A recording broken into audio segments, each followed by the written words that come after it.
Hi, I'm Sid Sheridan, a ghost whisperer for the San Diego Police Department. If that sounds nuts, well, you're not wrong. But around here, magic, murder, and mystery are 3 peas in a cozy pod. Lie Down with Dogs, Get Up Deceased, a Sid Sheridan mystery by Amber Fisher.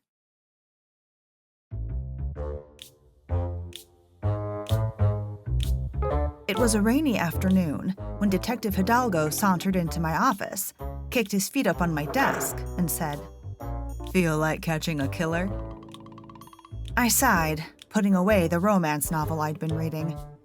It was trashy, and I didn't really understand what people saw in stuff like this. On the other hand, I couldn't stop reading it either, so make of that what you will. Not really, I admitted. Dr. Jablonski is just about to confess his love to the local librarian. Hidalgo raised an eyebrow. "I had you pegged as more of a science fiction reader," he admitted. "In any case, I need your help. Seems somebody out in Millfield murdered a dog walker, and I need you to help me find out who." I wrinkled my nose in distaste. Not to seem weird, but I'm not really a dog person. Hidalgo chortled. "I actually figured that about you. Cats seem more your speed. They're aloof, finicky, superior. I'm not a cat person either," I said, cutting him off before he could say something really offensive. "Anyway, this sounds right up your alley. What do you need me for?" Hidalgo folded his arms over his chest. "The uniformed officers at the scene have noticed an unusual chill. To me, that sounded like there may be supernatural activity present."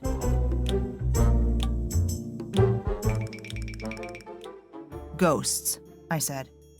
"You can say it." "Well, if there is a ghost, there's a good chance your victim is still hanging around." "Wouldn't that be nice?" Hidalgo chuckled. "Then they could just tell us who killed him and save us the trouble of an investigation." I grunted. Hidalgo was always such an optimist, but in my experience, nothing was ever that cut and dried. While we drove, Hidalgo gave me a rundown on the case. A woman had phoned the police for a well check when her dog walker hadn't shown up for their appointment. Apparently, he'd always been very reliable, so she was worried. Turns out, she was right to be worried. When the officers arrived at his home, they found a body laid out in the bedroom. According to initial reports, it looked like he'd been dead for several days. We arrived at the crime scene, a trendy apartment complex in the quiet neighborhood of Millfield. As soon as we stepped inside, goosebumps broke out along my skin. It was unusually cool in the home, and I could see why Hidalgo suspected ghosts. But a quick scan of the living room clued me in that we weren't dealing with the supernatural. I stopped in my tracks, looking around. The place was like a cross between a toy store and a museum. I had never seen so many collectibles in a single house before. Bookshelves and display stands overflowed with figurines, vintage comic books, and sports memorabilia. Even so, everything was meticulously organized. Nothing was out of place. "About the temperature," I said. "It's not because of ghosts. It's an environmental control to keep his collection safe. Warmth and humidity could destroy all this, and this guy obviously put in a lot of time and money." Hidalgo shivered, muttering to himself. I don't envy the guy his electric bill." I shrugged, nonchalant. There's no debt in the afterlife." Along the far wall, one window was boarded up like it had recently been broken. Beneath it lay a dog, curled into a ball, whining miserably. He looked unwell, and the pitiful sounds he made set my teeth on edge. I may not have been a dog person, but I didn't like to see creatures suffer either. I went over to him and gave him a scratch behind the ears. He didn't move, and his crying continued. "We should get someone to look at the dog," I said. "Poor thing seems sick." "Or maybe he's suffering post-traumatic stress from seeing his human get whacked in his own house." That seemed less likely to me, but what did I know about dogs? I looked around the house, really taking in my surroundings for the first time. "Where does a dog walker get this kind of money? This collection looks expensive," I said. Hidalgo stammered, his face flushing pink, and I instantly knew what he was about to say. I held up a hand to head him off. "Let me guess," I said. "You already thought of that and you don't have an answer, so you want me to touch his corpse to see if I can glean any insights." Hidalgo's blush deepened. "You can't blame me for trying," he said. I sighed, making my way over to the corpse. I'd told Hidalgo many times that I couldn't control what I saw when I touched a body. Sometimes I saw the murder through the victim's eyes, but that was rare. Usually, I saw the favorite parts of their lives. That is, if I saw anything at all. The chances that I'd see the information Hidalgo was looking for was pretty slim. Still, he had dragged me all the way out here, so I might as well learn what I could. I knelt beside the body and gave it a once-over. To my uneducated eye, it looked like Joe had died from a broken neck. Judging from the broken lamp and other items lying scattershot on the floor, he'd fallen and hit his head on the dresser. He had no defensive wounds or scratches of any kind. I was no forensic expert, but if I had to guess, I'd say he either knew his attacker or never saw it coming. I took a deep breath and placed my hand on the victim's chest. Instantly, visions flashed through my mind, so quickly I could hardly keep up. I saw a flurry of faces swimming through my vision with dizzying speed. I took my hand away with a frown. "That's strange," I said. "I just saw people. Lots of people." Hidalgo raised an eyebrow. "Dead people? We aren't dealing with a serial killer, are we?" I rolled my eyes. If I'd meant dead people, I would have said that. No, they were all very much alive. However what?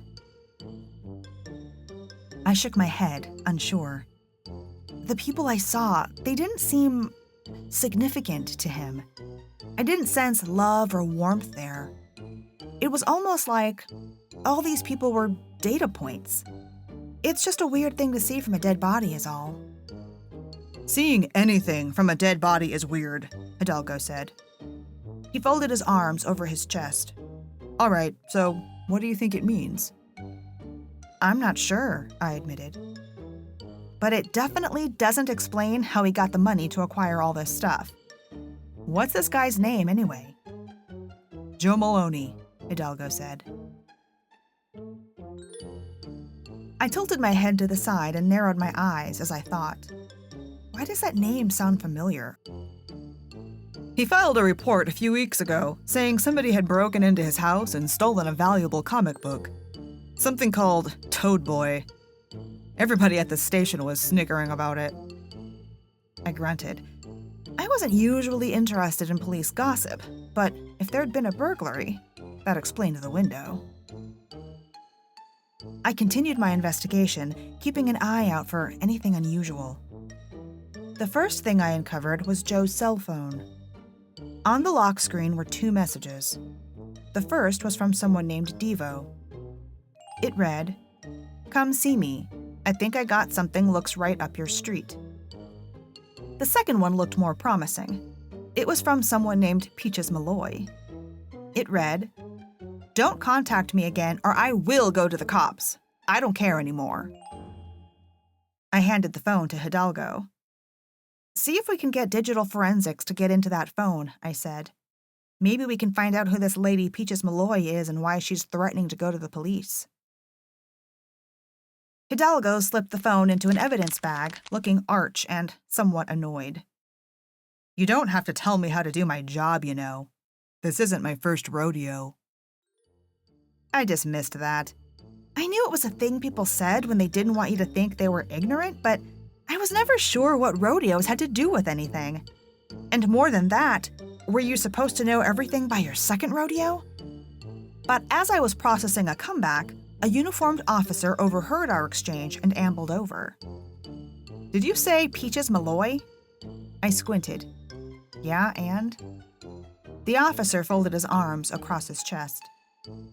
"Peaches Malloy isn't a lady," he said. "He runs a fitness spot in town. Haven't you heard his commercials on the radio? Get fit for the beaches with Peaches." I cringed when I heard that. People just don't have any self-respect anymore. Still, that was helpful. It meant we'd know where to find him. The next thing I found was a vertical rack of 4 baseball bats. Or at least, the rack was supposed to hold 4 baseball bats. But the third bat on the rack was missing.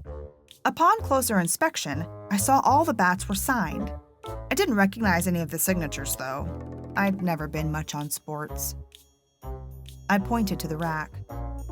"Third one's missing," I said. "Could be there never was a third one, but why would you hang them like this with a gap?" "Good point," Hidalgo said. "You thinking it might be a clue? Maybe the comic book thief took more than the book?" I shrugged. "I don't want to tell you how to do your job," I answered. Hidalgo dismissed that. The last thing I found was a folder with some receipts from a few items Joe had purchased. It was only notable because he had so few receipts and so much stuff. Even more interesting, all the receipts were from a single store, a place called Sarah's Attic. I showed the receipts to Hidalgo. If someone recently stole a valuable comic book and a bat from Joe, it's possible his murder and the theft are related. It looks like he sometimes shopped at this place called Sarah's Attic. Maybe the proprietor can shed some light on this case. Hidalgo gestured toward the front door.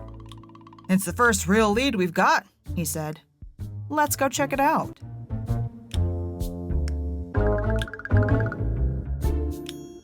Hidalgo and I made the short drive over to Sarah's Attic.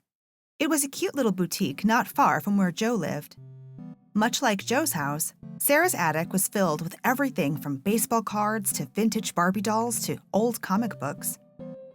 The proprietor was, unsurprisingly, a woman named Sarah, an attractive woman with an enticing smile.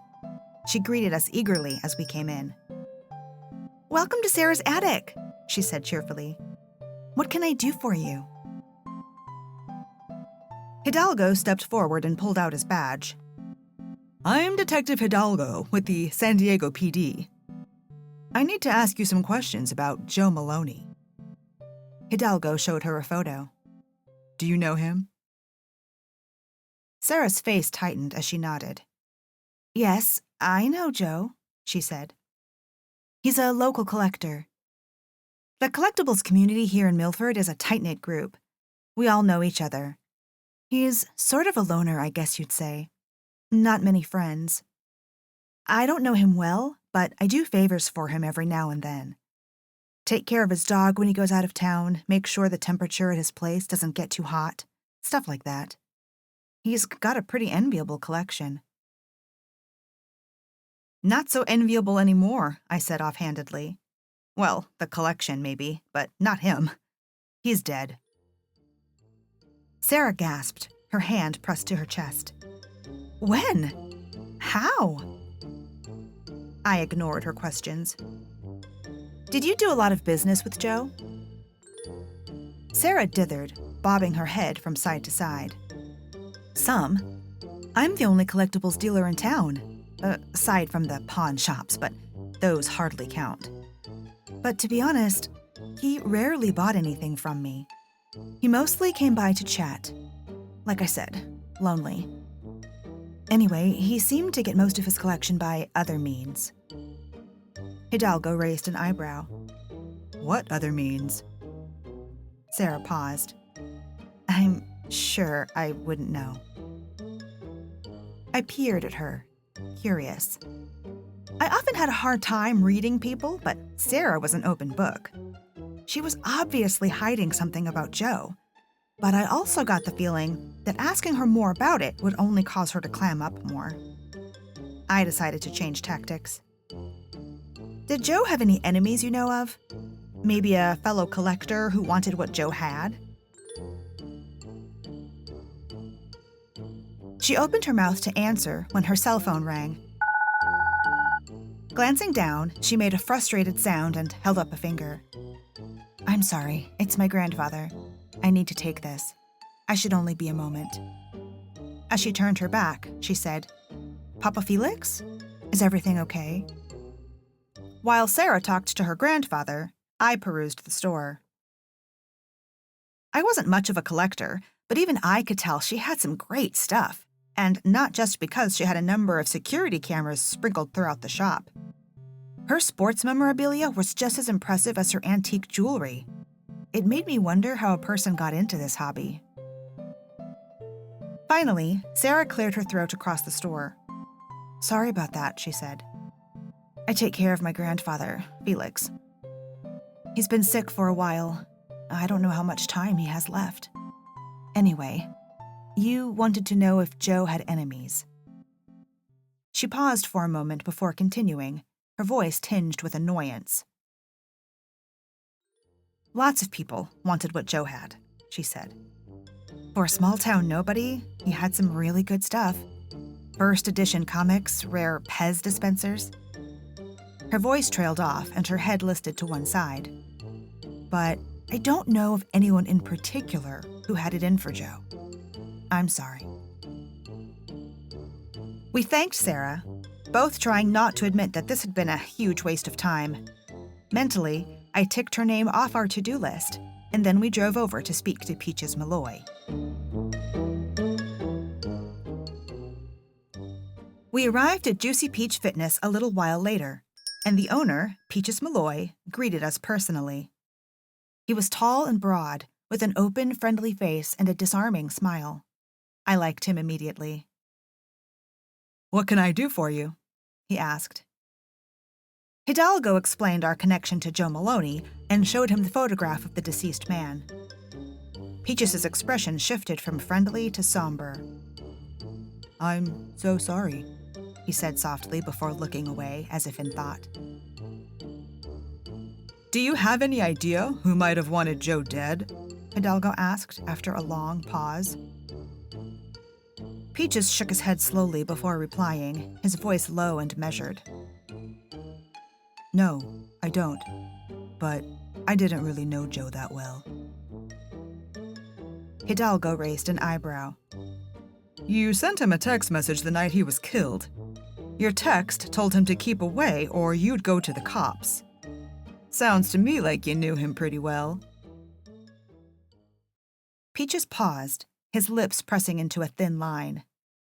Finally, with his eyes downcast, he said, "Listen, I was raised not to speak ill of the dead.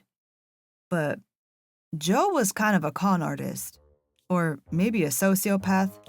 Maybe both, I don't know. He was good with people. Charming, funny even. He started coming in here a few days a week to train. Joe and I knew each other from around. We're both collectors, and we all run in the same circles. One day, while I was spotting him, we got to talking about comics, and I mentioned I owned a rare, vintage edition of Toad Boy that, nobody has. It was one of my most prized possessions." His use of the past tense didn't escape me. "Was?" I repeated. Peaches sneered, the tendons in his neck growing taut, his jaw clenching as he ground his molars in anger. "Joe tricked me out of it. A few weeks into training together, he filed a harassment complaint against me with the cops. Said I'd been inappropriate with him in an intimate way, if you know what I mean." He clenched his fists by his side, his nostrils flaring at the memory. "When you own a fitness spa and you're a personal trainer, you can't have a reputation for being handsy with people. He threatened to let the word out that I was a predator unless I gave him my copy of Toad Boy." He hung his head, embarrassment coloring the lines of his face. "It sounds ridiculous when I say it out loud, but You don't know Joe. He was scary like that. I know he would do whatever it took to get that comic book away from me. So I gave it to him. What else could I do?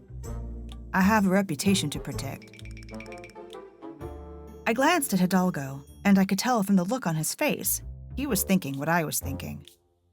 This all sounded like motive. Joe filed a police report saying someone broke into his house and stole an expensive comic book, I said. You wouldn't happen to know anything about that, would you? Maybe you wanted to get back the book Joe swindled you out of? Maybe you also took a baseball bat for good measure? I don't know anything about a bat. Peaches' nostril flared, but that wasn't exactly a denial. Look, the other day, he tried to blackmail me again. That's when I sent him that message, he said. I can't live like this forever, but I didn't kill him. I gave a sideways glance to Hidalgo, who looked just as suspicious as I felt. I hate to ask you this, Hidalgo said. Which was a lie. He loved asking questions like this. But where were you last Friday evening? Peaches dipped his head and tapped his chin absently as he thought. Last Friday, I was at a private party for local collectors. He looked us dead in the eye, unflinching. At least a dozen people saw me there. Local collectors? Hidalgo repeated, scribbling notes in his notepad. Was Joe there? Obviously not, Peaches sneered, if he was dead in his apartment. The detective and I stared at Peaches, and I had to bite back a laugh. I mean, come on. Hidalgo walked right into that one. Was Joe invited? Hidalgo asked, unfazed. Peaches shook his head. I doubt it, he replied. Almost immediately, he clamped his mouth shut and averted his eyes, and I got the distinct feeling he just said something he shouldn't have. Why's that? I asked. Wasn't Joe a big collector too? Peaches said nothing. It didn't take a psychic to tell Peaches knew more, but for whatever reason, this line of questioning was making him clam up. I found that interesting. Sarah, too, had been awfully hesitant to talk about Joe. Even in death, he seemed to have quite a hold over people. Who hosted the party? I asked. Gladys Turner, he said. He looked relieved to have a question he could answer freely. She's been organizing these events for near on 10 years now. Hidalgo glanced up from his notes expectantly, waiting for Peaches to elaborate further. When he didn't, the detective said, Did Joe ever attend these parties? The closed-off, stony expression returned to Peaches' face. Used to. Didn't as of late. I could tell by the gruff, short response we had worn out our welcome. I extended a hand, which Peaches accepted. Dimly, I was aware that I squeezed a little more firmly than I needed to, perhaps hoping to get a glimpse into whatever secret Peaches was keeping. But my ability never seemed to work when I wanted it to, or in the way that I wanted. All I saw was black. All right, I said finally. You've been helpful. We'll need to talk to Gladys, of course, to confirm your alibi. Any idea where we can find her? Peaches scribbled onto a slip of paper and handed it over to me. That's her number, he said. Now, if that's everything, I really need to get back to work. I tucked the paper into a pocket. Thanks. We'll be in touch if we need anything else. As we left the gym, Hidalgo turned to me. Well, what do you think? He asked. He's definitely hiding something, I said, but I'm not sure what. I tried to mind trick it out of him with that handshake, but I didn't have any visions. We'll have to talk to Gladys tomorrow and see if she can shed any light on this.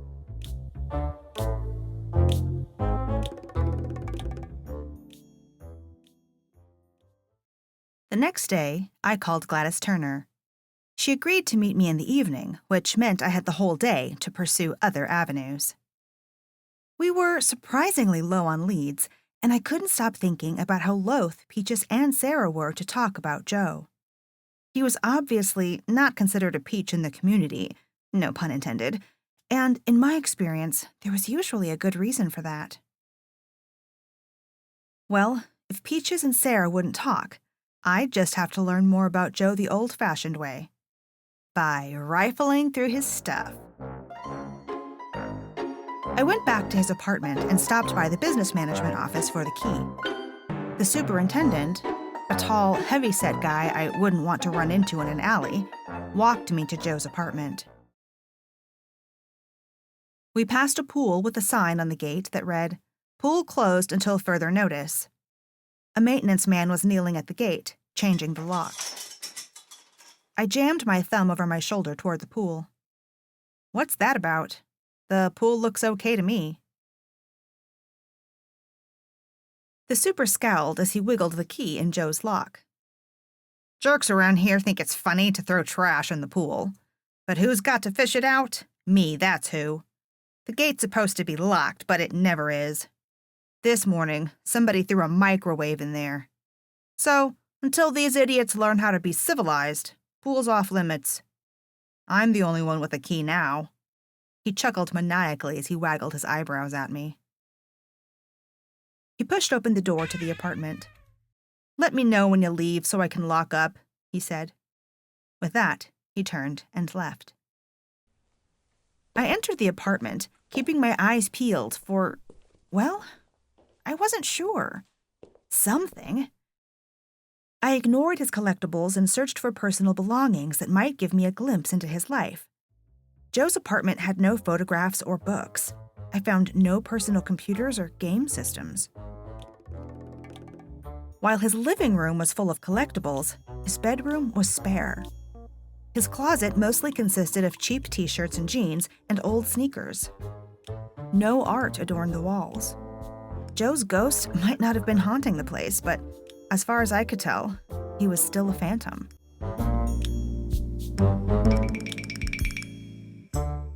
I put everything back in order, and as I was straightening up the couch, a wadded-up ball of paper rolled out from underneath. I picked it up and smoothed it out. It was a low-quality black-and-white printout, like a screenshot printout from a surveillance video. The date at the bottom of the image was a few weeks before the murder. I looked closer at the image and then realized what I was seeing. Someone storing a comic book in a cluttered storage room. Storing a comic, or perhaps hiding one. I folded up the paper and stuck it into my pocket and left the apartment. I stepped out into the hallway and nearly ran into a woman hovering near Joe's door. She was lurking, doing a bad job of trying to look nonchalant. She eyed me suspiciously. "You with the cops?" I nodded. "Yeah." "You got a badge?" I hesitated, then shook my head. "No, but you can take my word for it." "I don't like cops," she said, frowning. "That is, I don't like cops unless they tell me how the investigation's going. Otherwise, I gotta say, cops are the worst. They tamper with evidence and stuff," she said, gesturing at Joe's door. I grinned at her ballsiness. To be honest, it's not going well. When I noticed she didn't react negatively to that, I got an idea. "Do you live around here? Did you know him?" "Yeah, I knew him. I live down the hall in 1B. The woman shuddered and glanced over her shoulder down the walkway behind her. "Can I tell you something? He was a creeper," she whispered. "You know what I mean? Always trying to touch me, asking me over for drinks. He was the kind of guy who wouldn't take no for an answer." Of course I knew the type. Who didn't? And that description jibed with what I learned from Peaches. A guy who made repeated unwanted advances at women was perfectly capable of blackmailing a fellow collector into giving up a coveted find. Other than being a creep, did you know anything about Joe? Notice any strange habits? Did he have people over often? 1B eyed me carefully, then shrugged.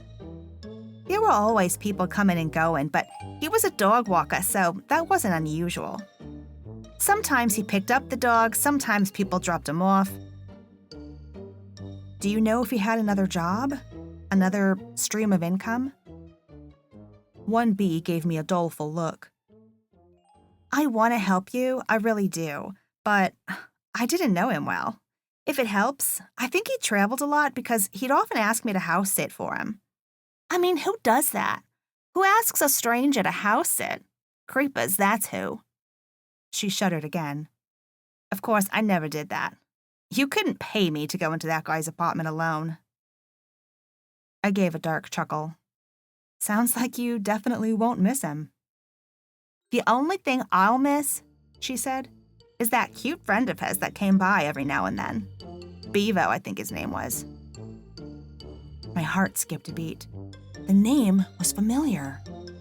It took a second, and then I remembered. Bevo? Are you sure it wasn't Devo? 1B snapped her fingers. Devo, that's it, yeah.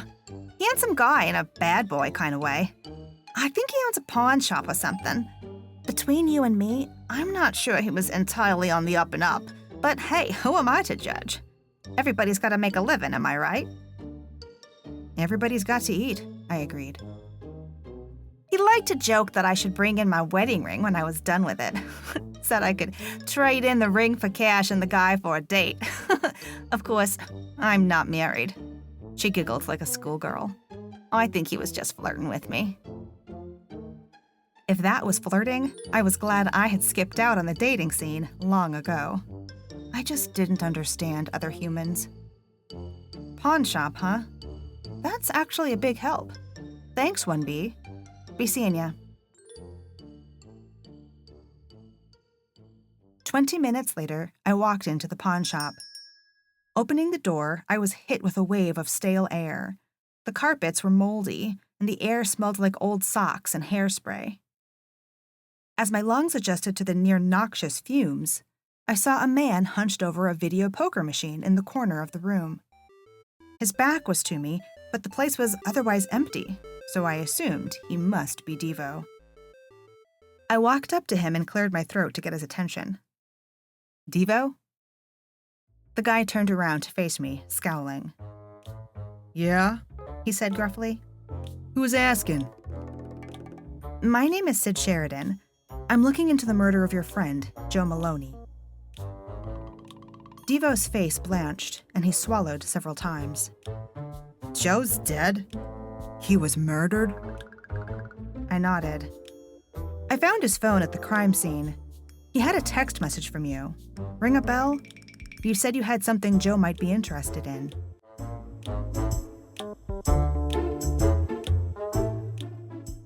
Devo's face darkened when I mentioned the text. Oh, yeah, he said, his eyes downcast. I do remember that. I was excited at the time, but I guess if the guy's dead, it don't do me no good. Rotten luck. He sighed and ran a hand over his hair. Anyway, I had something I was sure Joe would be interested in. He got up from the video poker machine and walked over to an old wooden box on the counter. He opened it, reached inside, and pulled out a gleaming wooden baseball bat that clearly didn't come in the box he pulled it from. It looked like it was signed by Mickey Mantle himself. My spidey senses went off as soon as I saw it. Joe's apartment was missing a bat, and now a bat turns up at a pawn shop? That was an awfully big coincidence, and I did not believe in coincidences. Where did you get that? I asked. Some guy brought it in a couple days ago, Devo said. He said he found it in the garbage, but that was probably a lie. It was probably... The guy clamped his mouth shut, eyes narrowing. You ain't a cop, is ya? I shrugged. Might not be. If I say no, what were you going to say? Devo smiled. You're loose with the rules. Hey, me too. I was gonna say, I don't think the guy found the bat. Or rather, he found it, he said, making finger quotes around the word found. Lying around in somebody's house and snatched it, if you know what I mean. For once, I did know what he meant. Why do you think the bat was stolen? If he legitimately found it in the trash, Devo said, he wouldn't have sold it to me so fast and cheap. He'd have shopped it around. It's signed by Mickey Mantle, for Christ's sakes. But I'm guessing he just wanted it off his hands as quick as possible. Although, to be fair, he said he tried to sell it over at Sarah's attic first, but she wouldn't take it. She told him she didn't deal in sports memorabilia. Anyway, I thought I had me a sure thing by offering the bat to Joe. So, he's really dead? Seriously? As a doornail, I said. But don't worry, that bat probably was Joe's. It was likely stolen from his apartment. Devo balked, clearly surprised. No kidding? Well, at least I was right that he would have wanted it, right? I had to hand it to Devo. The guy definitely had a one-track mind. Do you know anybody who'd want him dead? Devo guffawed, a big belly laugh that felt out of place given the topic of our conversation. Yeah, only every woman in Milford. That guy was a dog. To tell you the truth, I don't know how he kept them all straight. He seemed to have a different lady all the time. If you ask me, that's just asking for trouble. Maybe one of them finally got jealous enough to whack him. But which one? He shrugged. Beats me. I pointed to the baseball bat. Tell me about the guy who brought that in. Was he a big black guy? Good-looking? Well-built? Exactly the opposite of that, Devo said. He was a big, fat, white guy I'd never seen before. I got cameras in here, though. I can get you video if that'll help. Might take an hour or two. I raised an eyebrow. You can get it that fast? Devo shrugged. Yeah, I think so. My security guy? He's a friend of Joe's, in fact. He does surveillance for a lot of small businesses in town. So, is that all? 'Cause I got a poker game to get back to. I was halfway to the door when Devo's voice stopped me. Hey, before you go, what's gonna happen to Buster? I frowned. Buster? Joe's dog, he said. If nobody else claims him, think I can keep him? He's a sweet little guy. I'd hate to see him go to the pound. I shouldered the door open. I'll put in a good word. And with that, I was gone. Detective Hidalgo and I arrived at Gladys Turner's house right before dinner. She lived at the opposite end of town from Joe, in a cute neighborhood lined with large trees and gleaming white sidewalks. Gladys welcomed us warmly, apologizing for the mess, but assuring us her house was always in a state of chaos. Her house looked fine to me, so I guess she was just fishing for compliments. I didn't give her any. She led us to the living room, where she offered us a cup of coffee. Hidalgo and I both accepted, and without refreshments in front of us, we began the interview. So, Detective Hidalgo said, settling into the chair across from Gladys. I guess you know why we're here. Gladys nodded. I heard about Joe's death. I hope I can help you, but I don't see how I can. I didn't know Joe well at all. Let's start with last Friday, Hidalgo said. What were you doing? Gladys smiled, crossing her legs as she sipped her beverage. I was here, hosting a party for some of the local collectors. A lot of us are introverts. It's nice to have a quiet gathering with like-minded people every once in a while, so we don't become complete shut-ins. To be honest, becoming a shut-in didn't sound so bad to me. For the most part, people just got on my nerves. But I knew better than to say so. And was Peaches Malloy here? Gladys nodded. He was. At least a dozen people saw him. I glanced at Hidalgo to see if he heard what I heard. From the look on his face, it seemed he did. At least a dozen people saw me is exactly what Peaches said to us earlier, which meant this little conversation might have been rehearsed. I understand Peaches and Joe had a tense relationship, Hidalgo said. Can you tell me anything about that? Everybody had a tense relationship with Joe, Gladys said, her mouth twisting. At first, I thought he was just socially maladjusted, a loner. But when he tried to blackmail Peaches, I figured out what kind of person he was. Then I started asking folks about him. That's when the truth came out. And what truth is that? Hidalgo pressed. Gladys sighed and pressed her knuckles into her eye sockets. He was a con artist. He blackmailed a lot of the people in our community, not just Peaches. He was a master at finding people's weaknesses, and then he'd use it against them to get what he wanted. From men, he usually wanted what they had, like the Toad Boy comic. From women, he wanted something more intimate. She didn't elaborate, but even I could connect the dots pretty easily. Several people in our group got tangled up in his schemes. Of course, for a long time, none of them knew about the others. That's the thing about this kind of crime. Nobody wants to talk because they're all so ashamed. And because everybody keeps silent, it just keeps happening. In my mind, I saw the flash of faces that had run through my vision when I touched Joe's dead body.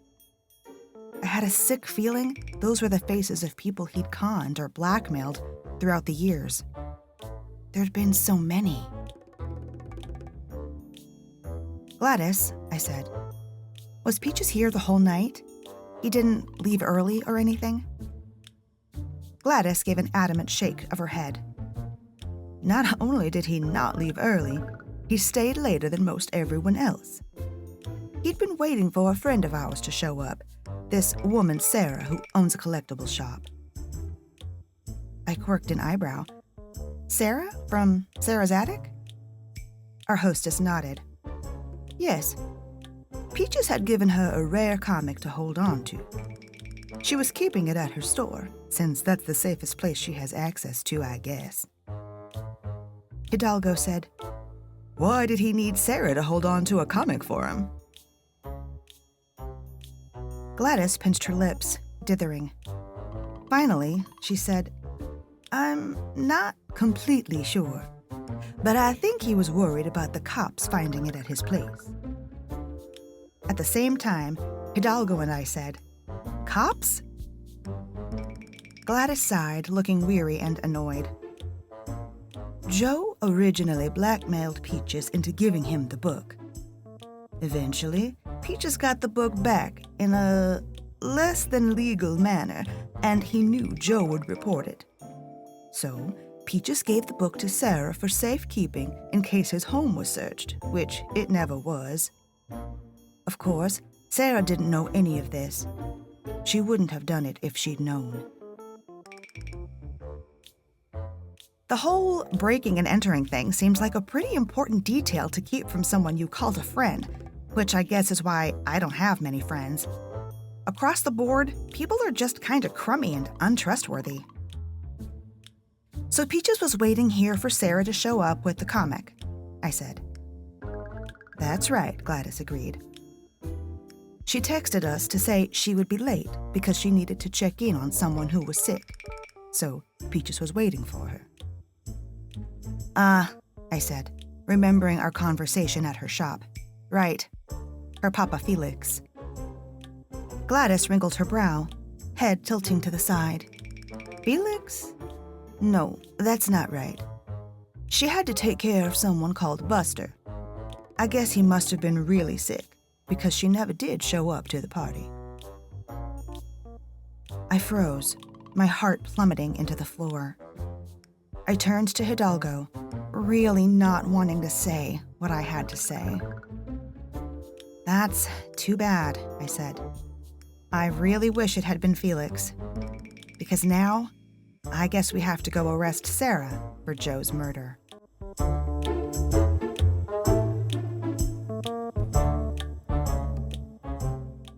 We visited Sarah's attic the next day, showing up right when the shop opened. Sarah looked surprised to see us. "Officers, you're back. Do you have any new leads?" Hidalgo gave Sarah a knowing look. "Why don't you tell us? We know you were at Joe's the night he was murdered, and we've got reason to believe you killed him." Sarah's face went pale, her mouth dropping open as her gaze darted from Hidalgo to me and back again. The muscles in her jaw clenched as she said, "I'm sorry, but I have no idea what you're talking about." I stepped forward and pulled out the black and white printout I'd taken from Joe's apartment. I tapped the blurry person in the photo. "That's you," I said, "in the back room of your store. And that's the Toad Boy comic Peaches asked you to hold for him. The same comic Peaches stole from Joe's apartment." I left out the part where Joe blackmailed the comic out of Peaches in the first place. 1, because it wasn't relevant to the case, and 2, because things were already complicated enough without that detail. Sarah swallowed, hand shaking as she reached for the printout. She snatched it from my fingers, crumpled it into a ball, and threw it aside. "I didn't know the comic was stolen," she breathed. "Not until after." Hidalgo lowered his voice, trying to make himself as unimposing as possible. "Tell us what happened, Sarah." Sarah's eyes filled with tears as she lowered herself into a chair, still shaking. "Joe called and told me he was out of town. He said a neighbor had called to complain about Buster yowling. He said he thought Buster might be sick and asked me to look in on him like I often did," she said, her voice thick. "So, of course I went. But when I got there, Buster wasn't barking, and the apartment wasn't empty. Joe was there. I was confused at first, until he showed me that printout. He said he had video evidence of me hiding the Toad Boy comic at my shop. His stupid friend owns the surveillance company I use." Sarah took a deep breath and wiped away her tears with the back of her hand. "Joe told me the evidence was irrefutable, and he was going to file charges against me. But then he said he'd look the other way if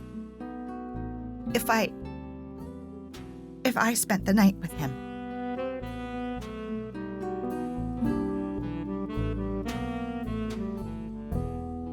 She shook her head, looking down at the floor.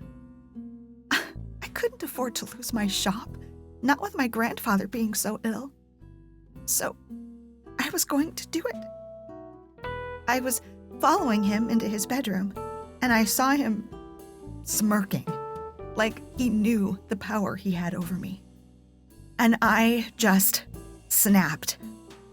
When Joe wasn't looking, I grabbed one of his bats and hit him as hard as I could.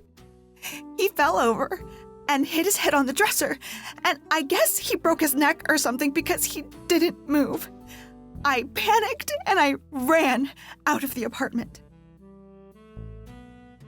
Hidalgo leaned against the wall, his mustache twitching. "What did you do with the bat?" "I threw it into the pool," Sarah admitted. "It was filled with trash already, so in my panic, I figured it wouldn't stand out.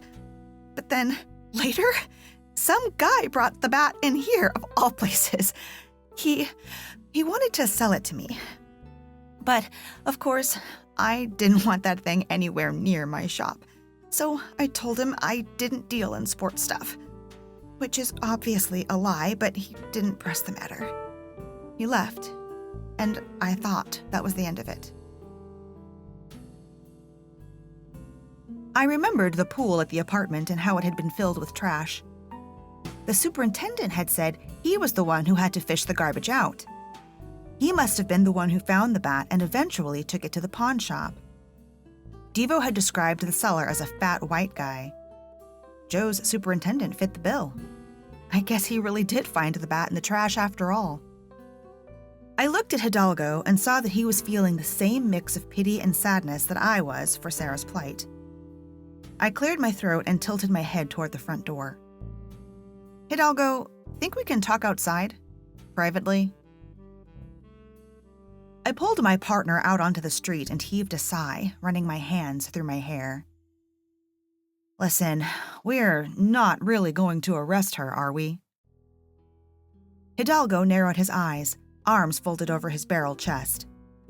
Sid, you know the drill. Arresting people who commit crimes is our job. I thought catching bad guys was our job, I protested. Sarah's not a bad guy. She's just a woman who got put into a terrible position and made a deadly mistake. Hell, I probably would have done the same thing in her position. Can we really arrest a woman for protecting herself from a predator? Sid. Hidalgo sounded tired and looked worse. I knew he felt every bit as awful about the situation as I did. We can't walk away and pretend we don't know what we know. Why not? She was a victim, I argued. She's not a crazed killer. She was a target. That's right. And I'm sure a jury of her peers will agree with you. Hidalgo leaned his head back, looking up into the sky. The thing about justice, Sid, is that sometimes it doesn't look or feel fair. Whether we like it or not, Joe's life was cut short, and Sarah has to stand trial for that. The wicked deserve justice, too.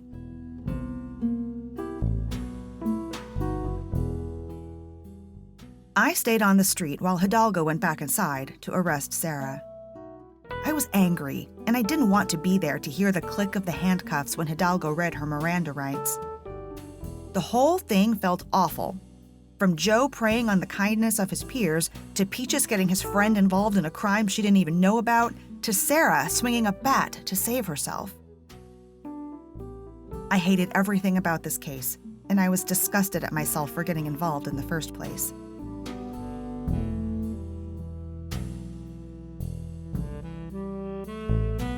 That night, as I sat in my favorite diner trying to drown my sorrows in a vat of cheese dip and French fries, my thoughts turned to justice and what that really meant in this broken world. It seemed like, no matter what, there would always be people who took advantage of the system or chose to do wrong. And there would always be good people swept up in that chaos. So, was justice even possible? Or was it just a convenient fiction we told ourselves so we could sleep better at night? I watched the endless stream of cars, thinking about Sarah and Peaches and Joe, and the choices they'd made that resulted in such an awful outcome. I didn't feel bad for Joe. Maybe that was wrong of me, but every time I closed my eyes, I saw that stream of faces, and I knew in my bones they were people he'd wronged. No, the world was better off without men like Joe in it. And yet, people like Sarah suffered to make that happen. Well, you know what they say. No good deed goes unpunished. I mean, not that murder was a good deed, but you know what I mean. I paid for my dinner and stepped out onto the street. It had begun to rain, but I decided to walk anyway. I kept my head down as I navigated the city, ignoring the ghosts that asked for directions to the afterlife. I wasn't ignoring them out of spite, it was just that I didn't know. It seemed there was a lot I didn't know these days.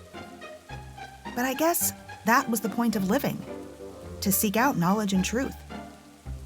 And if so, well, maybe one day I'll have an answer for them. The dead deserved to be at peace. Maybe one day, the dead and the living alike would actually get what they deserved. As I was thinking that, A car passed through a puddle, too fast and too close, spraying me with water, drenching my clothes. Across the street, a ghost pointed at me and laughed. I halted in place, wiping my face and chuckling at the absurdity of it all. Yeah, maybe one day we'd all get what we deserved. But then again, maybe not. If you liked this story, make sure to check out all my books and audio projects on amberfishermedia.com.